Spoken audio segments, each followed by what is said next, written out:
चलिए फिर शुरू करते हैं मिडिवल इंडिया। ठीक है, हिस्ट्री का टॉपिक डिस्कस करेंगे हम मिडिवल इंडिया। ठीक जी, मिडिवल इंडिया के अंदर हम डिस्कस करने वाले हैं दिल्ली सल्तनत। पहला टॉपिक दिल्ली सल्तनत। दिल्ली सल्तनत का पीरियड अगर आप देखेंगे तो पीरियड मिलता है आपका 1206 से 1526 का। ठीक है,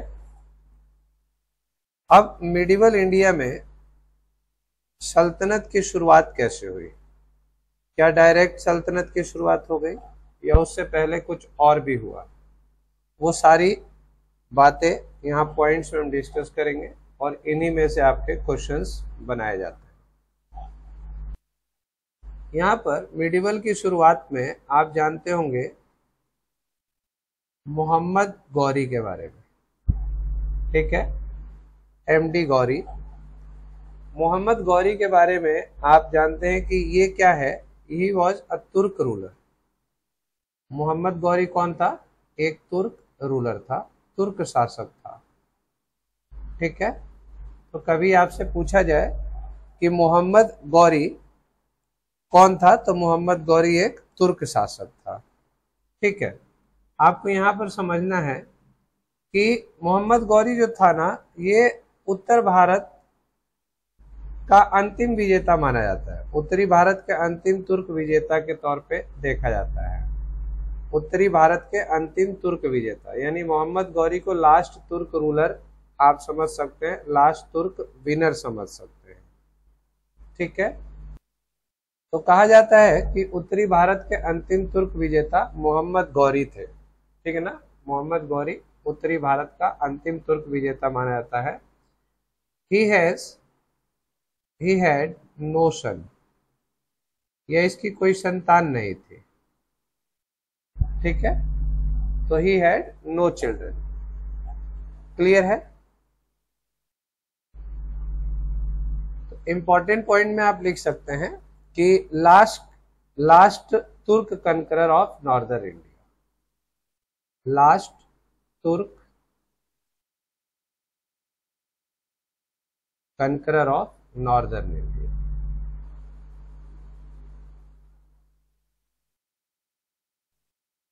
लास्ट तुर्क कनकरर ऑफ नॉर्दर्न इंडिया। अब ही हैड नो चिल्ड्रेन, तो हुआ क्या था? He bought large number of slaves. He bought large number of slaves, मतलब गुलाम लाया था अपने साथ। एक अच्छी खासी संख्या में वो गुलाम लेकर आया था भारत। ठीक है, और इन स्लेव्स को ही अपॉइंटेड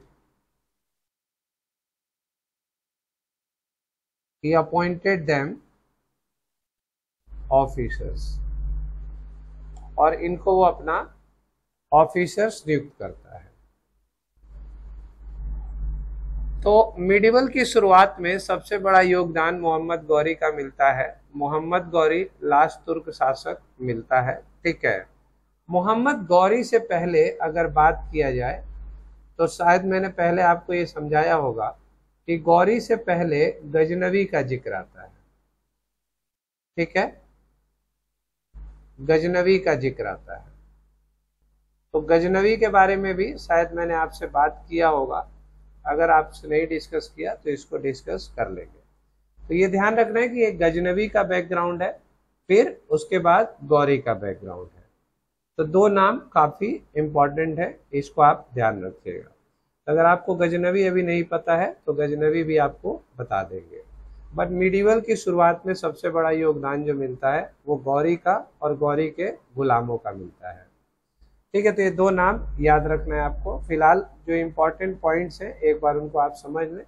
जब चेन आपको क्लियर हो जाएगी तो अपने आप सारी चीजें सामने आनी शुरू हो जाएगी। ठीक है जी, अब हुआ क्या कि लास्ट तुर्क कनकरर भारत पर मोहम्मद गौरी को माना जाता है। उसका कोई संतान नहीं थी, वो अपने साथ बहुत सारे गुलाम लाया था और अपने गुलामों को ही उसने एज ए ऑफिसर नियुक्त किया था।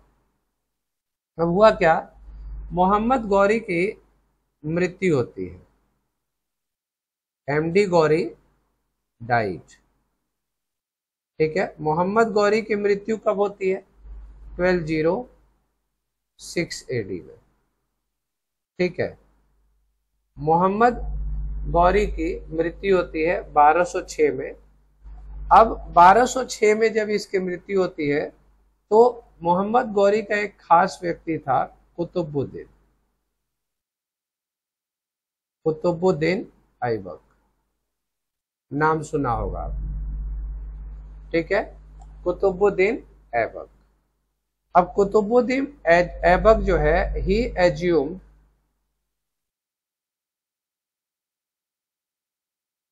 assumed क्या, power, he assumed power in Lahore.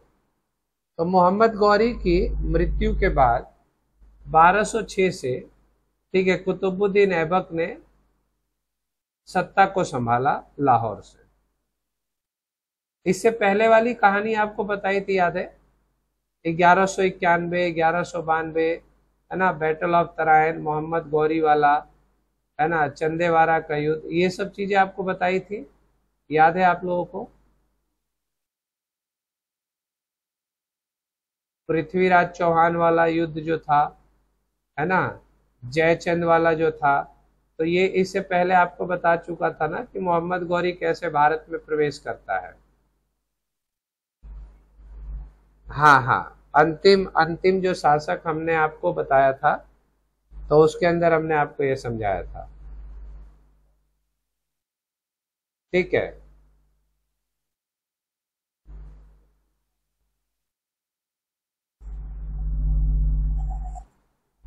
तो 1191 में बैटल ऑफ तराइन, पहला बैटल ऑफ तराइन, फिर दूसरा बैटल ऑफ तराइन 1192 में।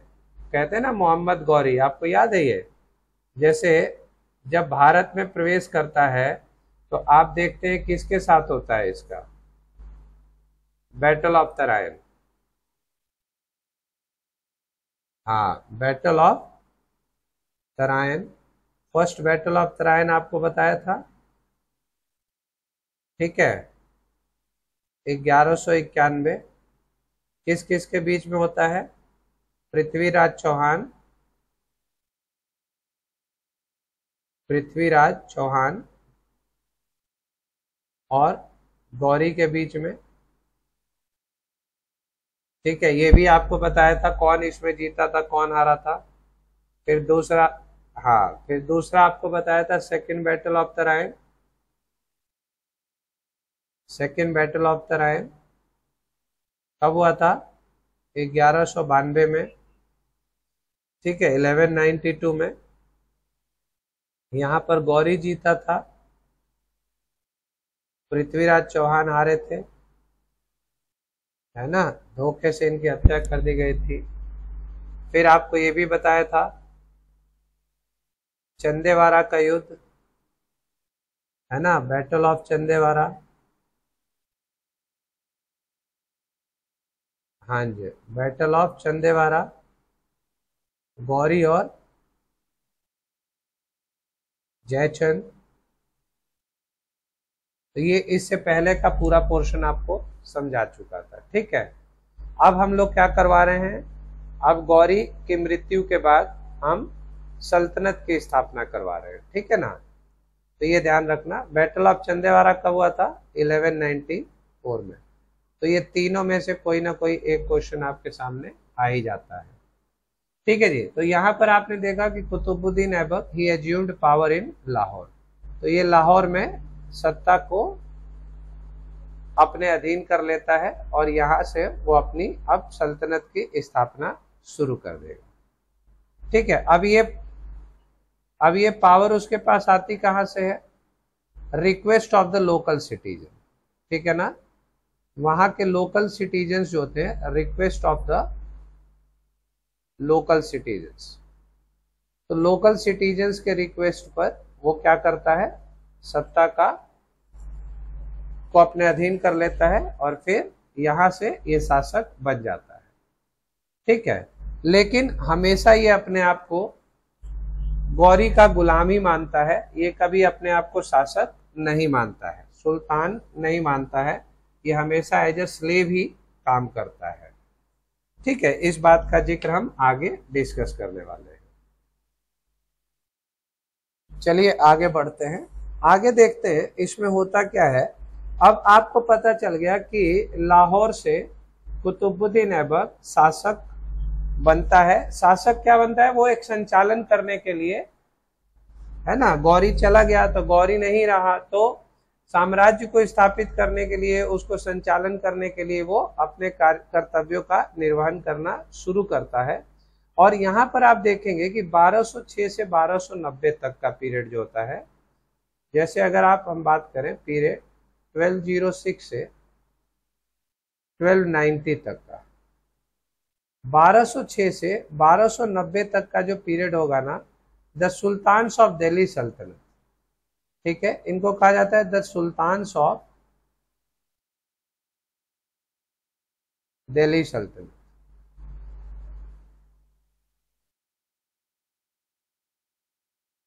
द सुल्तान्स ऑफ दिल्ली सल्तनत, ठीक है, ये काफी प्रसिद्ध होते हैं। ठीक है, बिकेम फेमस।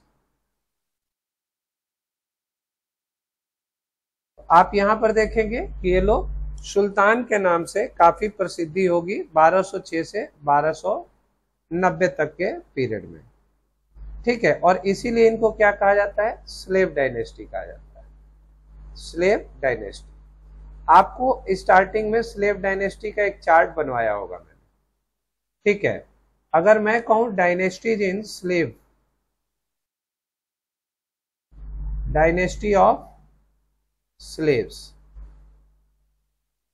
कौन कौन सी थी, तो हमने आपको एक ट्रिक भी बताया था हिंदी में, ठीक है ना, गुल खिले तो सांस लो, याद है आपको, गुल खिले तो शुरू में बताया था, सांस लो, याद है, यही आपके डायनेस्टीज है। जैसे गुलाम वंश कहा जाता है, गुलाम वंश, देन आपको मिलेगा खिलजी वंश। ऐसे भी क्वेश्चन आता है आपके एग्जाम में कि किस वंश के बाद कौन सा वंश आया, तुगलक, तुगलक वंश, देन आपका सैयद वंश, और देन आपका लोधी वंश। ठीक है, तो ये आपको ध्यान रखना है कि गुल खिले तो सांस लो, ये पूछ देता है गुलाम वंश के बाद कौन सा वंश आया, खिलजी वंश आया, खिलजी वंश के बाद कौन सा आया, तुगलक वंश आया, तुगलक वंश के बाद कौन सा वंश आया, सैयद आया, सैयद के बाद कौन सा वंश आया, लोधी आया। हाँ, लोधी के बाद आपके मुगल्स आ जाएंगे, ठीक है ना, तो वो आपके सुल्तान नहीं है ना, वो तो आपके मुगल्स हो जाएंगे। ठीक है, ये तो बाबर का वंशज हो जाएगा सब। ठीक है, तो बाबर को तो बुलाया जाएगा। ठीक है ना, तो ये आपका यहां से आपको ध्यान रखना है कि इधर वाले स्लेव हैं, उधर वाले मुगल हैं। अब यहां पर आपको फाउंडर्स भी बताए थे मैंने। ठीक है, फाउंडर्स के तौर पे हम लोग का एक क्वेश्चन बनता है, ये भी आपको बताया था इंट्रोडक्शन में कि गुलाम वंश, यानी कि इसको इंग्लिश में लिखना चाहें तो इंग्लिश में लिख लेते हैं। ये इंग्लिश में गुलाम वंश को स्लेव डायनेस्टी कहा जाता है। क्या कहते हैं, स्लेव डायनेस्टी। आप इसको मुमलुक डायनेस्टी भी कहते हैं, इसी को पहले वाले को मुमलुक डायनेस्टी भी कहते हैं, ये भी आप ध्यान रखिएगा, मुमलुक डायनेस्टी कहते हैं। ये आपका खिलजी ही है, ठीक है, ये आपका तुगलक की है, ये आपका तुगलक ही है, ये आपका सैयद है, ये सैयद ही है, ये आपका लोधी ही है। ठीक है, तो यहां पर आप ध्यान रखेंगे कि गुलाम वंश को स्लेव डायनेस्टी भी कहा जाता है और गुलाम वंश को यानी स्लेव डायनेस्टी को मुमलुक डायनेस्टी भी कहा जाता है। अब अगर हम बात करते हैं फाउंडर्स की, तो आपसे क्वेश्चंस पूछता है कि फाउंडर्स किस डायनेस्टी के कौन है, तो ये भी आपको बताया था। गुलाम वंश की डायनेस्टी के फाउंडर के तौर पे आपको कुतुबुद्दीन ऐबक को माना जाता है कि ऐबक ने गुलाम वंश की स्थापना की। खिलजी वंश की जलालुद्दीन खिलजी,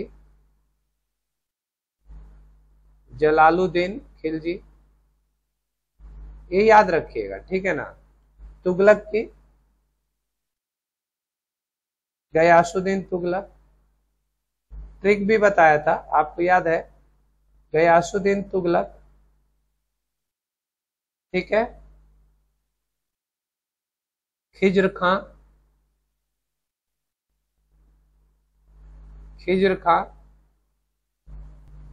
और लास्ट में बहलोल लोधी। और लोधी का लास्ट रूलर इंपॉर्टेंट है क्योंकि बाबर से इसका सामना होगा, वो आपको पता है, वो इब्राहिम लोधी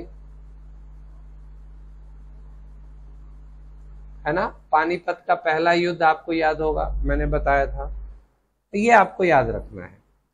चलिए कुतुबुद्दीन ऐबक और स्लेव डायनेस्टी की ओर बढ़ते हैं।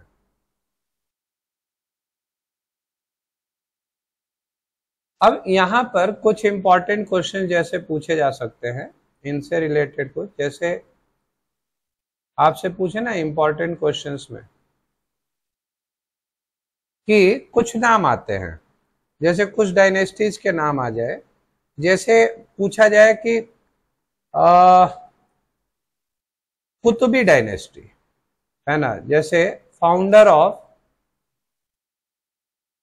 कुतुबी डायनेस्टी, कभी ऐसा आ जाए फाउंडर ऑफ कुतुबी डायनेस्टी किसको कौन है। देन आपसे पूछ दिया जाए कि founder of Shamsi dynasty, founder of Shamsi dynasty, ये आपसे अगर पूछ दे तो आप क्या बताएंगे। और फाउंडर ऑफ बलबनी डायनेस्टी, ये तीन थोड़े इंपॉर्टेंट नाम होते हैं, फाउंडर ऑफ बलबनी डायनेस्टी। तो कुतुबी डायनेस्टी में तो आपको पता है कुतुबुद्दीन ऐबक नाम साउंड हो रहा है,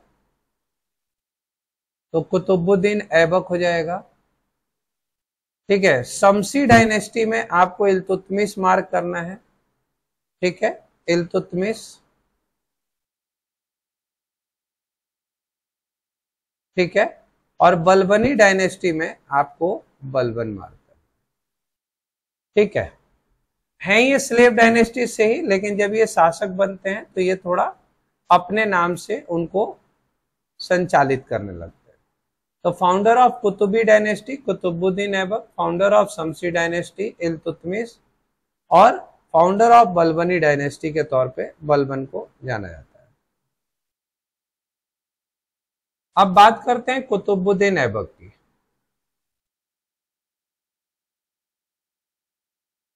कुतुबुद्दीन ऐबक, आपको पता है कि कुतुबुद्दीन ऐबक ने मोहम्मद गौरी का काफी साथ दिया था, ये हमने पीछे आपको बताया था, चाहे वो राजा जयचंद के केस में हो, चाहे वो पृथ्वीराज चौहान के केस में हो, ठीक है, चाहे वो बंगाल हो, चाहे वो गुजरात हो, हर जगह कुतुबुद्दीन ऐबक जो था वो गौरी का लाइक साथी था, ठीक है। अब कुतुबुद्दीन ऐबक का पीरियड जो माना जाता है वो कब से कब तक है, काल जो है शासन का 1206 में इसने स्लेव डायनेस्टी यानी मुमलुक डायनेस्टी की स्थापना की और 1210 तक इसका शासन रहा। तो कुतुबुद्दीन ऐबक का जो पीरियड रहता है वो 4 साल का रहता है। कुतुबुद्दीन ऐबक का पीरियड जो है वो 4 ईयर का रहेगा, क्लियर है। 1206 से 1210 तक कुतुबुद्दीन ऐबक का काल चलेगा, ठीक है। कुतुबुद्दीन ऐबक को क्या कहा जाता है, founder of Turkish rule, founder of Turkish rule in India. ठीक है जी, क्या कहा जाता है? कुतुबुद्दीन ऐबक को भारत में तुर्की राज्य का संस्थापक माना जाता है।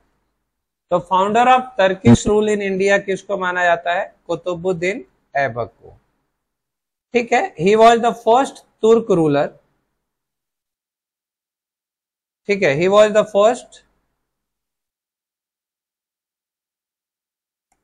फर्स्ट तुर्क रूलर ऑफ दिल्ली। ठीक है, दिल्ली का पहला तुर्क शासक किसको कहा जाता है? कुतुबुद्दीन ऐबक को कहा जाता है। दिल्ली का पहला तुर्क शासक किसको कहा जाता है? कुतुबुद्दीन ऐबक को कहा जाता है। ही ascended द थ्रोन। ठीक है, ही ascended द थ्रोन मतलब वो क्या हुआ? वो सिंहासन पर बैठा। ठीक है, but he didn't accept the title of, या he didn't accept the title of किसका? उसने सुल्तान की उपाधि धारण नहीं की। तो he ascended the throne but didn't accept the title of sultan. कहा जाता है कि कुतुबुद्दीन ऐबक ने सिंहासन तो ग्रहण किया, सिंहासन पर बैठा, लेकिन उसने सुल्तान की उपाधि धारण नहीं की, है ना। उसने सुल्तान की उपाधि धारण नहीं की क्योंकि वो अभी भी अपने आप को गौरी का गुलाम ही मानता था। ठीक है, तो क्या कहा गया इसको?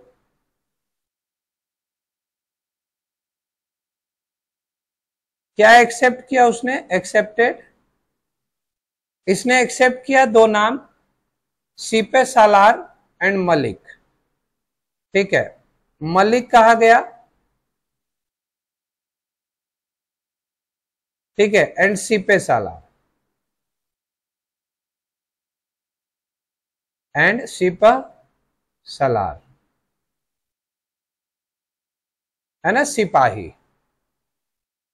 तो उसने क्या किया? सुल्तान की उपाधि धारण नहीं की, उसने मलिक की उपाधि धारण की और सिपह सालार की उपाधि धारण की। इन्हीं पदों से उसने अपना काम चलाया। आगे बढ़ते हैं, नेक्स्ट देखिए,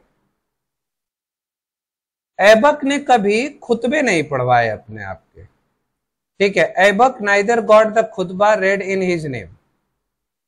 Aibak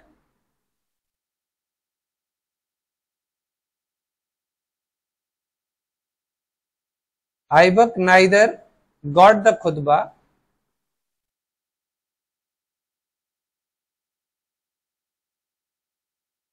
read in his name।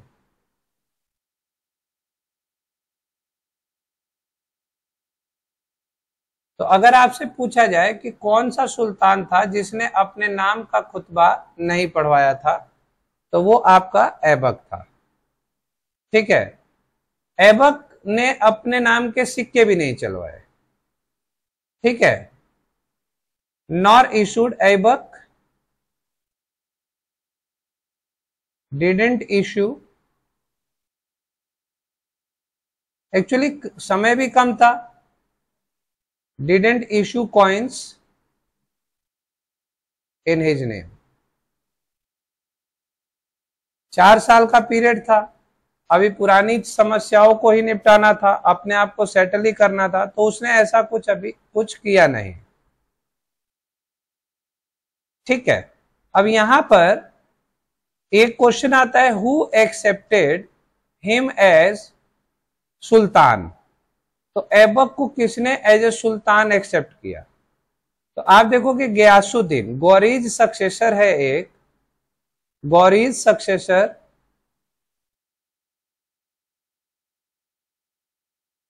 Gauri का सक्सेसर था तुर्क में। ठीक है ना, क्या नाम था? गौरीज सक्सेसर गयासुद्दीन, गियासुद्दीन। ठीक है, accepted him as a sultan, accepted him as sultan. तो जो गौरी का सक्सेसर था ना तुर्क में, गियासुद्दीन, उसने कुतुबुद्दीन ऐबक को सुल्तान मान लिया था। ठीक है, उसने कहा कि ये सुल्तान है। तो गौरी का सक्सेसर कौन था आपसे अगर पूछा जाए तो गयासुद्दीन था। और who accepted Qutbuddin Aibak as sultan, तो Ghori successor Ghiyasuddin accepted him as a sultan. आई बात समझ में? Even Aibak was freed from slavery. अभी भाई क्या है कि तुर्कों का ही तो शासन है ना, गौरी तो चला गया लेकिन तुर्क तो अभी है। लेकिन तुर्कों की तरफ से ऐबक को फ्री कर दिया गया, ठीक है ना, उसको स्लेव से फ्री कर दिया गया। उसने कहा कि तुम अब भारत को देखो, कोई दिक्कत नहीं है। ठीक है, तो ऐबक वॉज, अगर कभी आपसे पूछे तो Aibak was freed, Aibak was freed क्या? From slavery, from slavery. ठीक है, in 1208 Aibak was freed from slavery in 1208। क्यों? क्योंकि गियासुद्दीन ने उसको अब सुल्तान मान लिया है।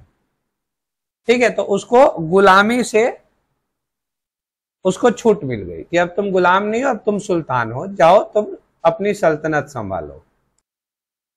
ऐबक ऑलवेज रूल्ड फ्रॉम, अगर पूछे Aibak always ruled from,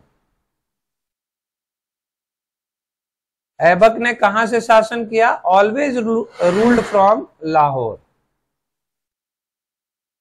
Lahore was his capital, it was his capital. तो कभी पूछे कि ऐबक की राजधानी क्या थी, तो ऐबक की राजधानी लाहौर थी।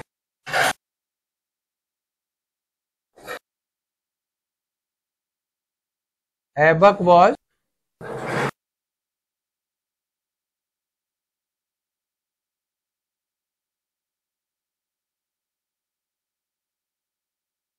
ठीक है जी, ऐबक को लाख बख्श भी कहा जाता है। इसको लाख बख्श क्यों कहा जाता है? क्योंकि डोनेशन बहुत करता था। He used to give donation in lakhs. He used to donation in lakhs. ये ऐबक वॉज कॉल्ड लाख बख्श। ऐबक को लाख बख्श कहा गया है। ठीक है, क्यों कहा गया है? He used to donation in lakhs. वो क्या करता था? वो डोनेशन बहुत दिया करता था, दान किया करता था, और दान भी लाखों में किया करता था, इसलिए उसको लाख बख्श कहा गया है। आई बात समझ में? तो आपसे क्वेश्चन अगर पूछे कि लाख बख्श किस शासक को कहा गया है, तो आपको ध्यान रखना है कि कुतुबुद्दीन ऐबक को लाख बख्श कहा गया है। ठीक है, यहां पर दो नाम लिखेंगे आप जरा, हसन निजामी, हसन निजामी एंड फकीर मुदब्बिर। इसको आप फक्र ए मुदब्बिर, ये दोनों जो हैं वर पैट्रोनाइज्ड बाय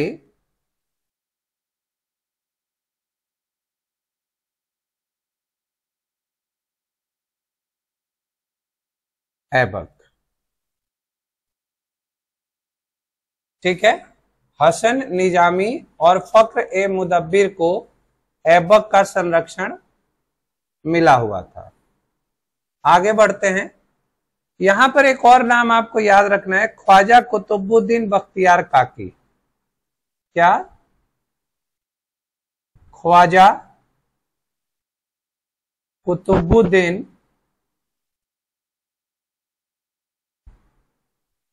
बख्तियार काकी। ख्वाजा कुतुबुद्दीन बख्तियार काकी। कौन है ये? A famous Sufi saint, a famous Sufi Saint.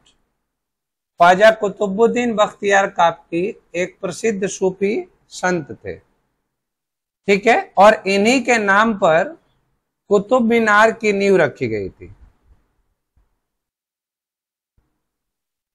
Hasan Nizami जानते हो कौन थे ये लोग? ये पोएट और हिस्टोरियंस थे, ठीक है ना, दिल्ली सल्तनत के पोएट और हिस्टोरियंस थे। तो अगर आपको ऐसे पोएट एंड हिस्टोरियंस में डाल सकते हैं आप।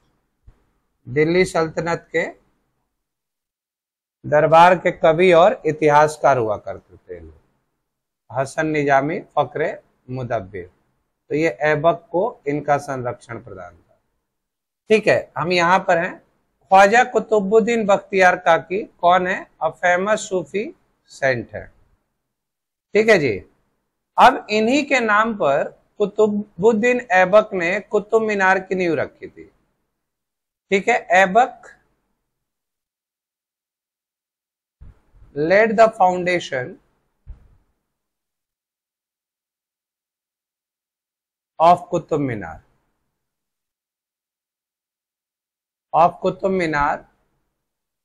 ठीक है, इन दिल्ली,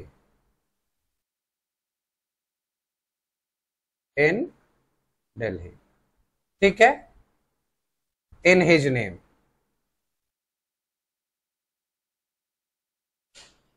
इन हिज नेम। आई बात समझ में? तो कभी आपसे क्वेश्चन पूछा जाए कि कुतुब मीनार किसके नाम पर बना हुआ है, तो ये कुतुबुद्दीन ऐबक के नाम पे नहीं बना, ये ख्वाजा कुतुबुद्दीन बख्तियार काकी के नाम पे बना है, और ये एक फेमस सूफी संत थे, ठीक है। तो लेकिन कुतुब मीनार की नींव किसने रखी? Laid the foundation of Qutub Minar. तो ये नींव रखने का काम कुतुबुद्दीन ऐबक का था, लेकिन कुतुब मीनार पूरा होने से पहले ही कुतुबुद्दीन ऐबक की मृत्यु हो जाती है, ठीक है। तो क्वेश्चन आता है, कुतुब मीनार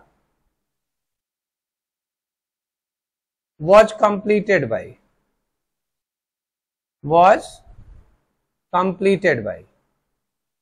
कुतुब मीनार किसके द्वारा कंप्लीट करवाया गया?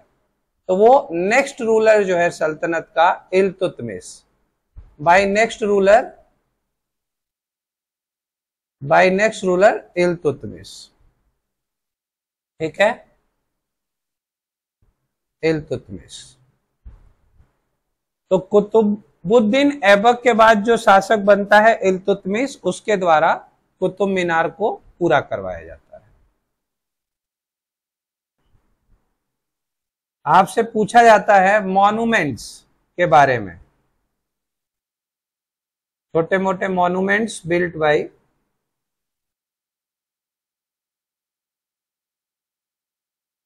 ऐबक। तो यहां पर आपको ध्यान रखना है, कुव्वत उल इस्लाम मस्जिद,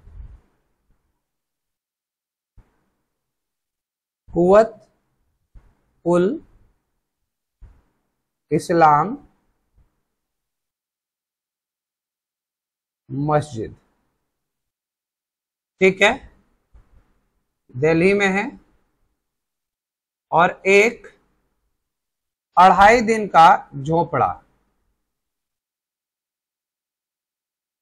2.5 दिन का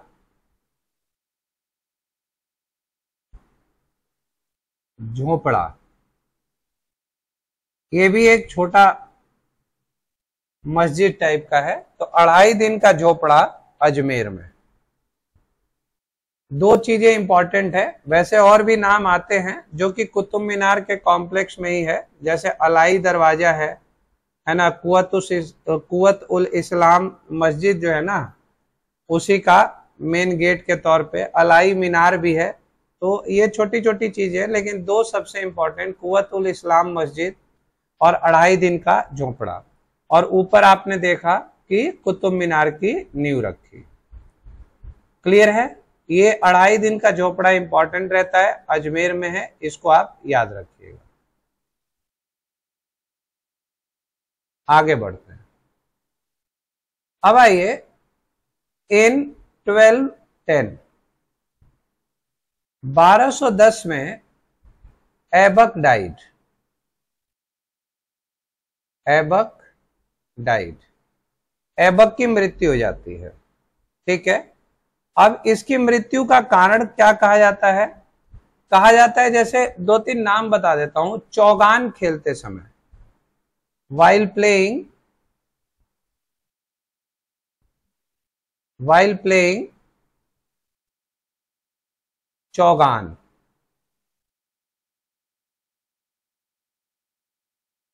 चौगान, अब चौगान को आप हॉर्स पोलो भी कह सकते हैं, हॉर्स पोलो। ठीक है, चौगान खेलते समय he fell from horse, घोड़े से गिर गया, and died, और मृत्यु हो गई।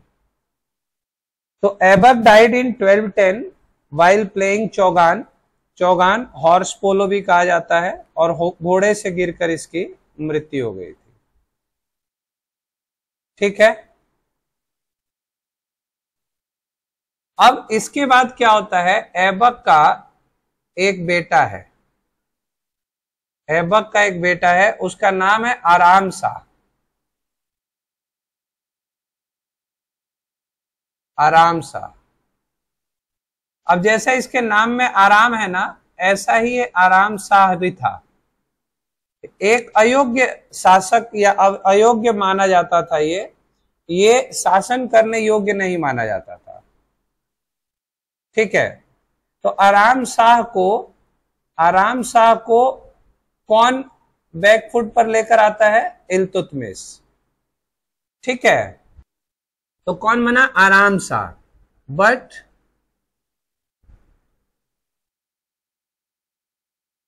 इल्तुतमिश, ठीक है जी, बट इल्तुतमिश डिपोज्ड हिम।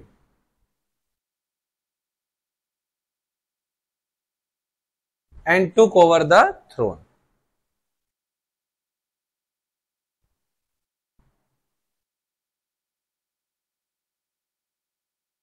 अब इल्तुतमिश शासक बनने से पहले क्या था? कौन चाहता था कि इल्तुतमिश शासक बने, आराम शाह शासक ना बने?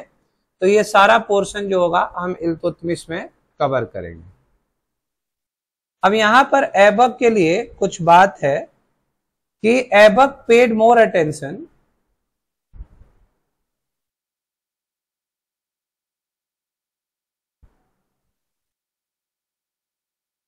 ऐबक ने ज्यादा अटेंशन किसकी तरफ किया? To the strengthening of the states.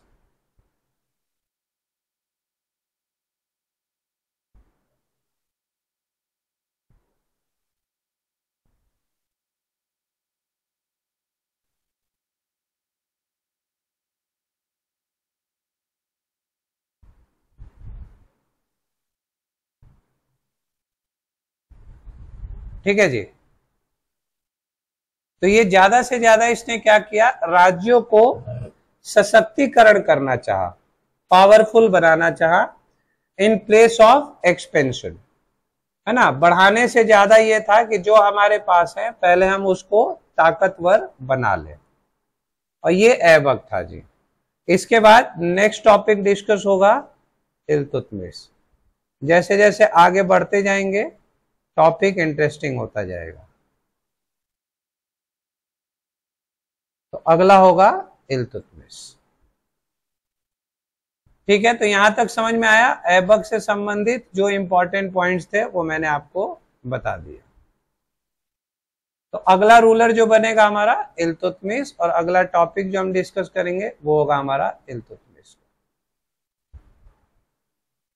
आओ जरा 2-4-5 क्वेश्चंस पूछ के देखते हैं इससे रिलेटेड।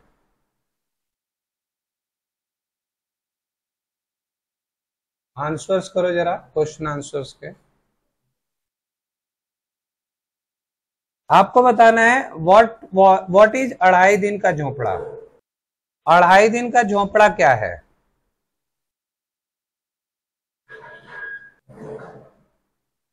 अढ़ाई दिन का झोपड़ा क्या है, अभी बताया आपको।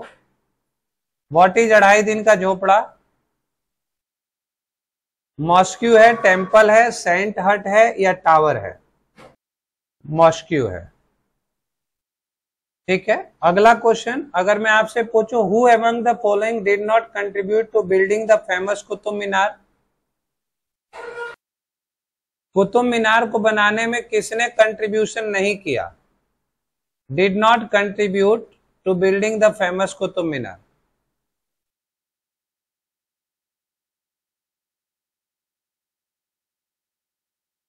बताओ, ऑप्शन है कुतुबुद्दीन ऐबक, इल्तुतमिश, गयासुद्दीन तुगलक या फिरोज शाह तुगलक। जिसने नहीं किया है वो बताना है। Did not contribute to building the Qutub मीनार।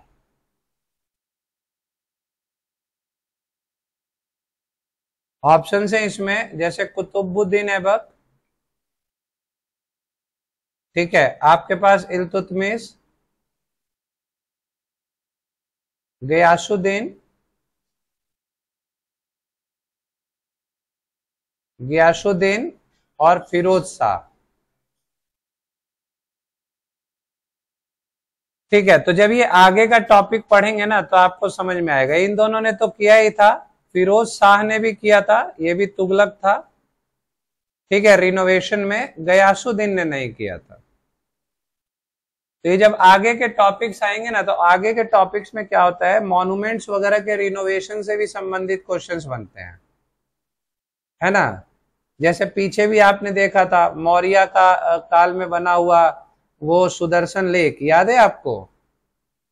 उस पर कई शासकों ने काम किया था, आगे चल के कई लोगों ने उसकी मरम्मत कराई थी। तो ये आगे फर्दर चलता रहता है।